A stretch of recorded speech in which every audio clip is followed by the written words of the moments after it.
Olá, gente, tudo bem com vocês? Eu espero que sim, tá?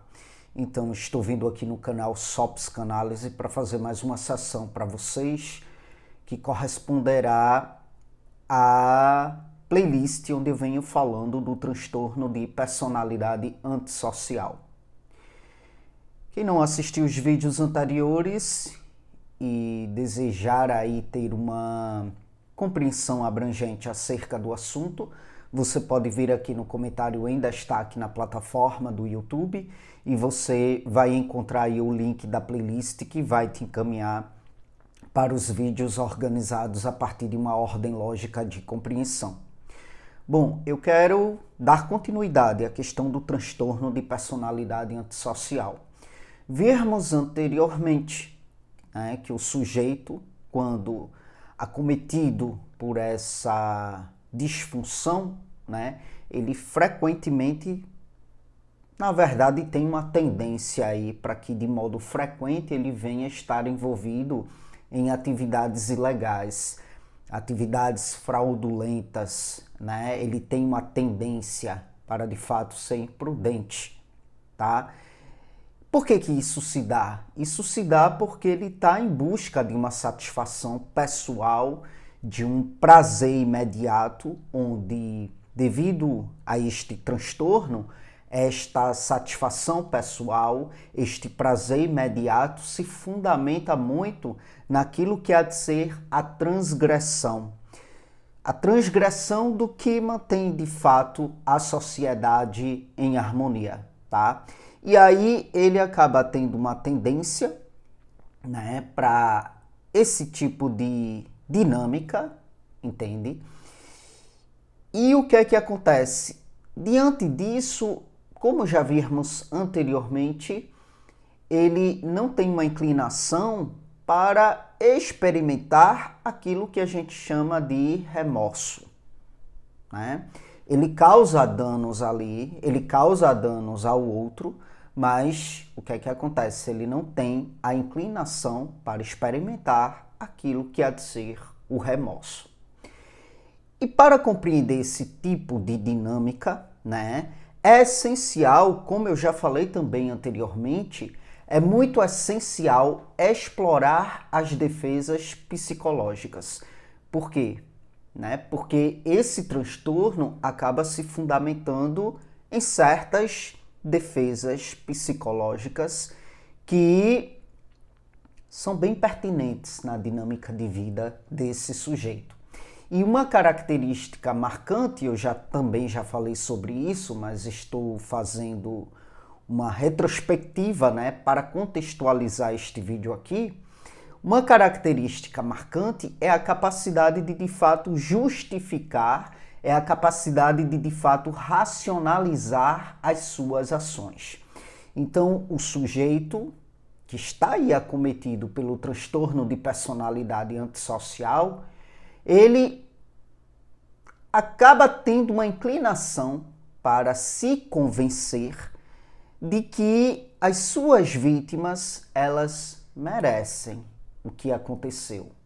Elas merecem o que ele, de fato, sedimentou na vida dessa pessoa enquanto aquilo que há de ser destrutivo.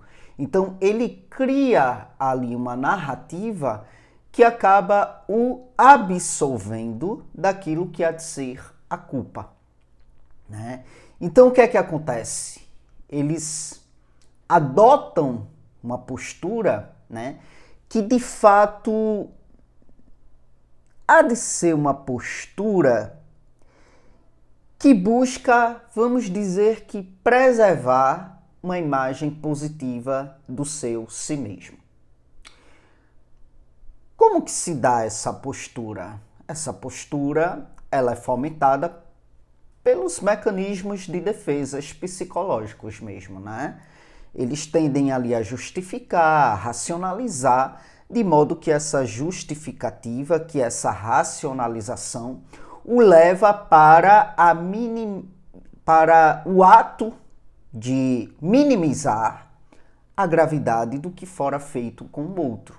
Então, vocês compreendem o o transtorno de personalidade antissocial há de ser uma coisa séria, uma coisa complexa. Por que eu estou falando isso? Porque no vídeo anterior eu falei, né, que muitas vezes no dito popular, no senso comum, a gente tende a nomear uma pessoa como antissocial quando ela não tem inclinação para de repente estar de modo muito significativo envolvida numa interação social, né? Ah, fulano é antissocial.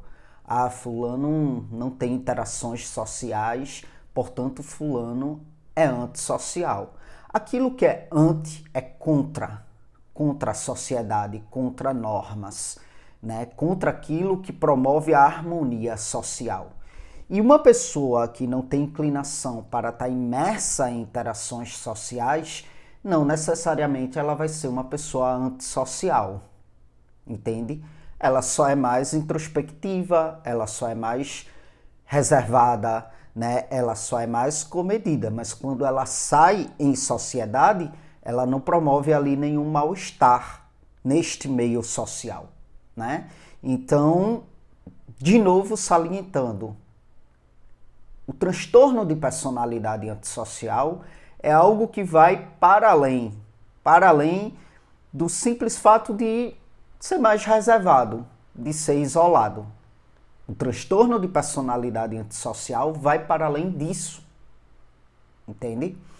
Então, um outro mecanismo que é muito observado, e eu já falei aqui, já falei anteriormente também, mas trago à tona novamente, né? De modo muito recorrente, existe essa tendência, né, para culpar a vítima.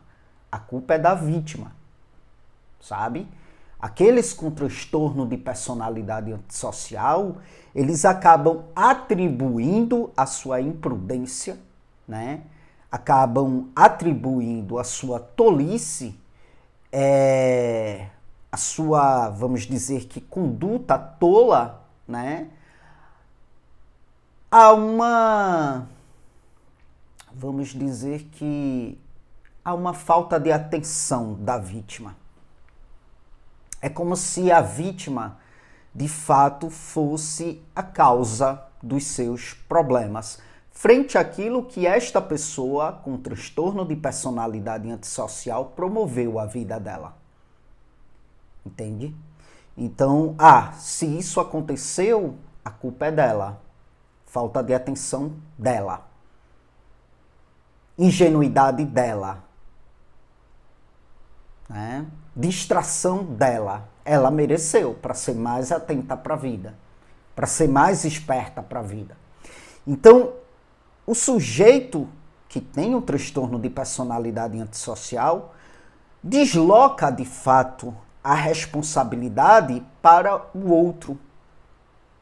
A responsabilidade das suas próprias ações. E aí essa estratégia de defesa, né, psicológica, não apenas alivia a sua consciência, mas reforça uma sensação de superioridade sobre o outro. O outro que é burro, o outro que é tolo, né? O outro que não fora esperto o suficiente. Né? Então, me coloco nessa posição de provocar isso para que ele venha despertar para a vida. Então, veja, é tudo muito denso, sabe? Na dinâmica de vida do sujeito que tem o transtorno de personalidade antissocial. É uma dinâmica densa, no sentido tóxico da coisa, no sentido abusivo da coisa. Ao mesmo tempo, se tem o primitivismo, né? Defesas muito primitivas, né? A justificativa o tempo todo, a racionalização orientada para aquilo que há de ser muito primitivo, né? Não, a culpa não é minha, a culpa é do outro, a responsabilidade é do outro, né? E nisto há uma indiferença emocional no que diz respeito aos efeitos prejudiciais de suas ações. Há esta diferença. Esta indiferença é outra faceta que há de ser muito significativa no transtorno de personalidade antissocial, essa indiferença emocional. Então, são sujeitos que são capazes, de fato, né, de não experimentar a empatia, são incapazes de experimentar o que chamamos de empatia, de compreensão, no que diz respeito aos sentimentos alheios, né? Eles se concentram de modo muito exclusivo, sabe, em seus próprios desejos, nas suas necessidades, e estando ele acometido pelo transtorno de personalidade antissocial, a sua satisfação imediata se sedimenta muito nestas atividades fraudulentas, ações ilegais, ações perversas, inclinada para um outro. E essa falta, né, de preocupação, essa falta de preocupação pelos impactos negativos que as suas ações promovem sobre o outro, sugere de fato uma desconexão emocional muito significativa. Então, gente, a compreensão do transtorno de personalidade antissocial, né, pela perspectiva psicanalítica, destaca a presença dessas defesas complexas, onde essas defesas complexas promovem, né, certas dinâmicas e padrões comportamentais destrutivos, e isto aí há de ser perpetuado. Então, qual que é o desafio? O desafio reside na compreensão, ou melhor, na identificação precoce desse transtorno, desse tipo de transtorno, né? Para que assim possa ser desenvolvida uma intervenção, uma abordagem, né, que possa de fato desconstruir esses mecanismos defensivos, né, que fundamentam este transtorno. E aí, isto pode promover uma ressignificação, isto pode promover uma transformação, isto pode promover uma reintegração desse sujeito à sociedade. Então, quando a gente pensa o sujeito, né, acometido por um transtorno de personalidade antissocial, a gente pode imaginar um sujeito como uma fortaleza. Vamos imaginar o aparelho psíquico desse sujeito como uma fortaleza intransponível. Quando eu falo de fortaleza, eu não falo no sentido de força. Eu não falo no sentido de garra para a vida. Eu falo no sentido de estar tão defendido ali, estar tão protegido ali por defesas disfuncionais, né, que de fato ultrapassar essas defesas para reintegrar esse sujeito é algo que é bastante complexo. Falando na teoria, como eu falei aqui para vocês, né, identificar precocemente, né, para que assim as defesas possam ser trabalhadas, diluídas, e assim haja uma inclinação desse sujeito para ter a compreensão de certas coisas, a elaboração de certas coisas que de repente estão sendo demasiadamente disfuncionais em sua vida. Ter a elaboração do seu padrão de comportamento, o padrão que acomete a sua dinâmica para a vida, né? Então, assim, sim, esse aparelho psíquico, ele é uma fortaleza porque ele está muito protegido ali por defesas muito primitivas, sabe? Quando a gente fala dessa fortaleza, a gente fala de algo que protege, que guarda, né, suas próprias regras, suas próprias justificativas, né, para aquilo que ele emite que é prejudicial. Então, essa fortaleza há de ser de fato uma muralha, onde esta muralha a gente pode pensá-la como sendo aí as racionalizações, os mecanismos de defesas. Então, dentro dessa fortaleza, o sujeito com transtorno de personalidade antissocial possui ali uma sala de justificativas, tá?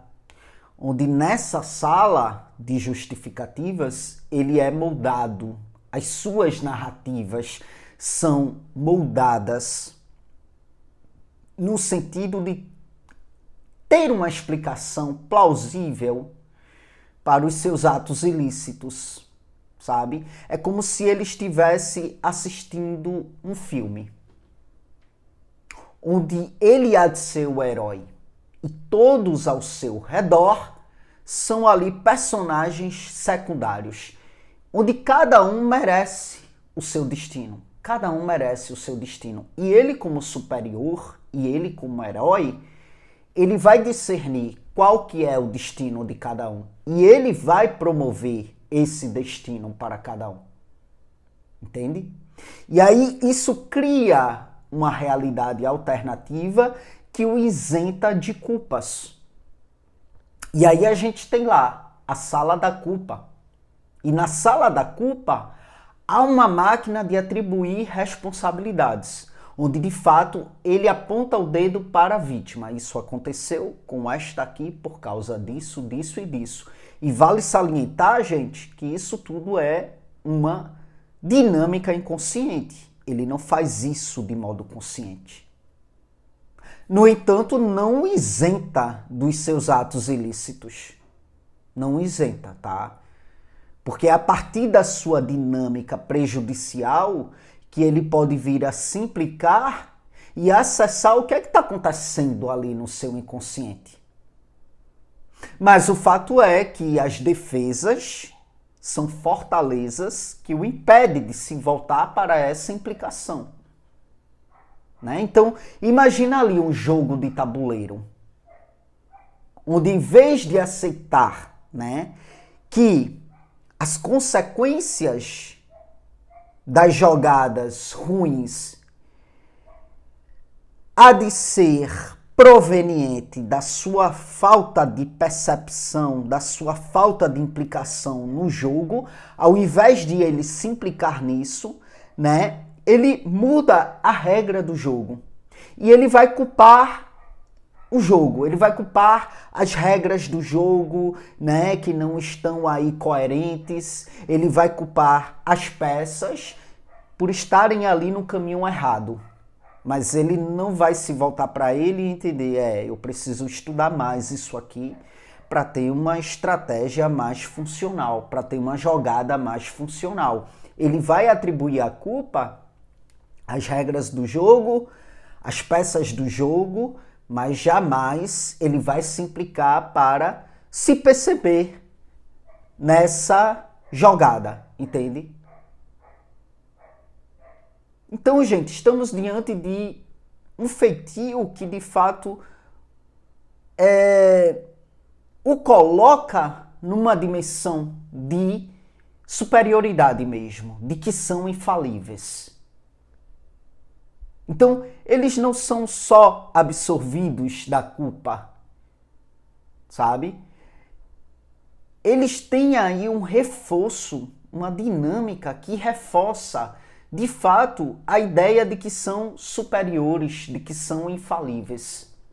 E aí, em outra parte dessa fortaleza, sobre a qual eu falei, você vai encontrar ali uma sala fria, uma sala impessoal, onde a empatia é uma virtude desconhecida pelo sujeito acometido por um transtorno de personalidade antissocial. É como se nessa sala tivesse um interruptor que desliga de fato a capacidade de ele se comover, de ele se importar com o sofrimento dos outros.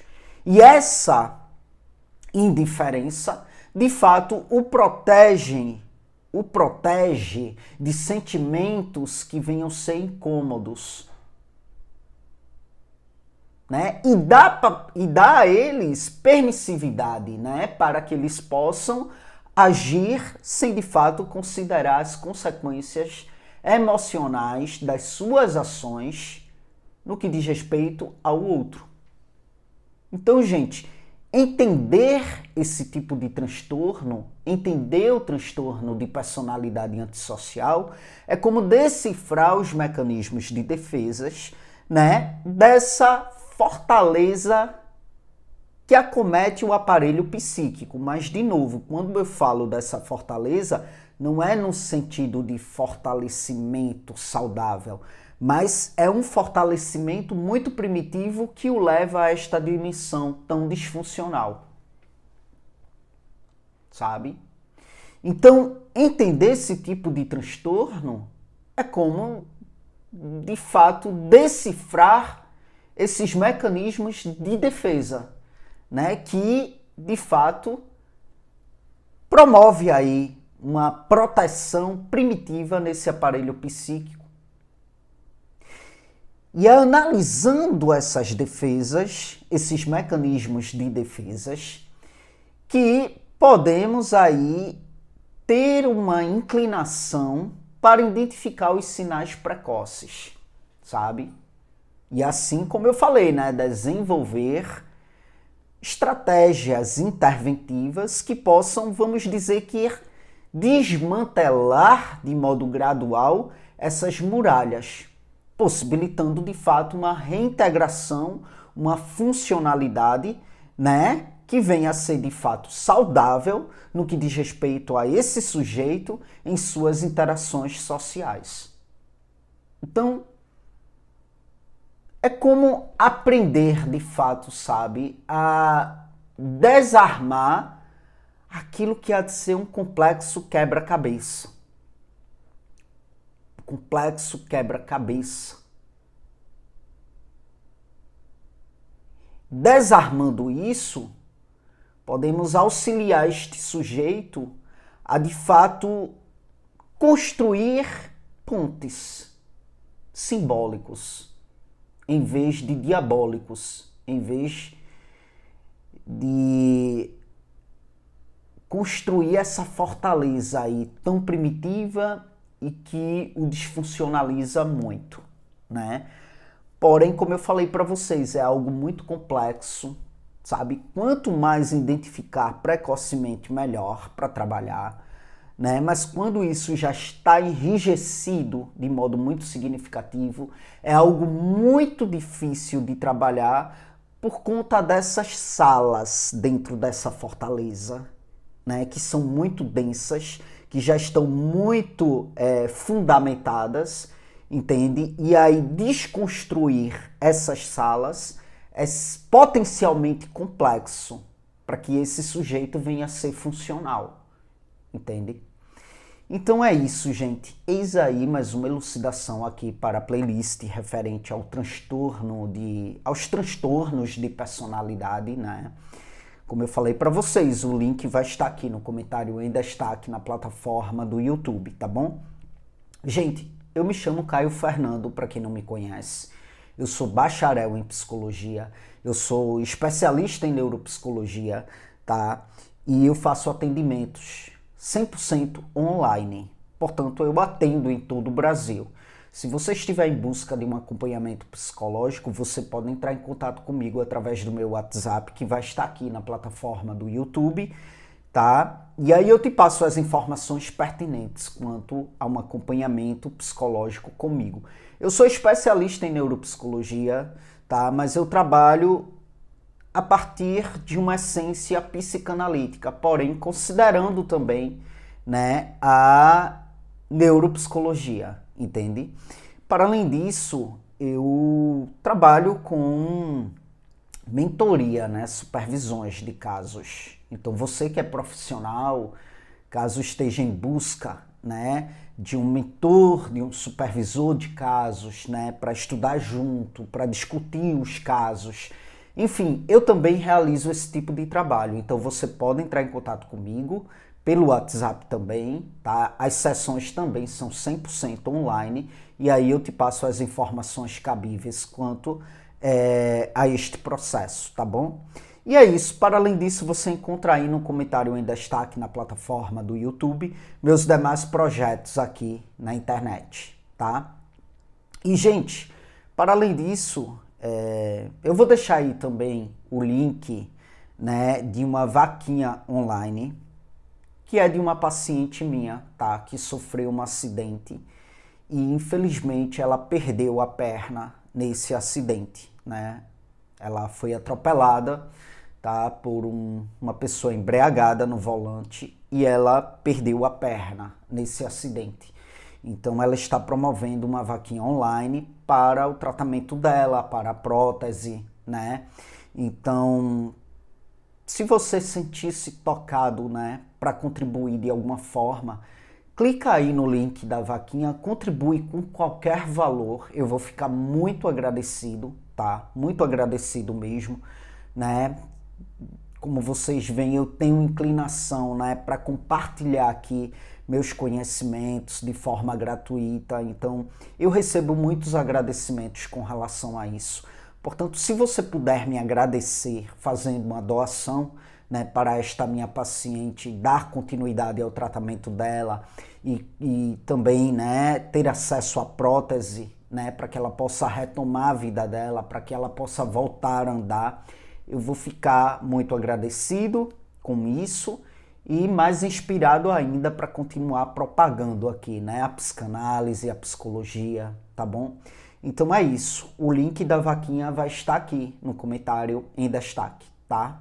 Obrigado, gente, mais uma vez pela atenção de vocês e até as próximas gravações.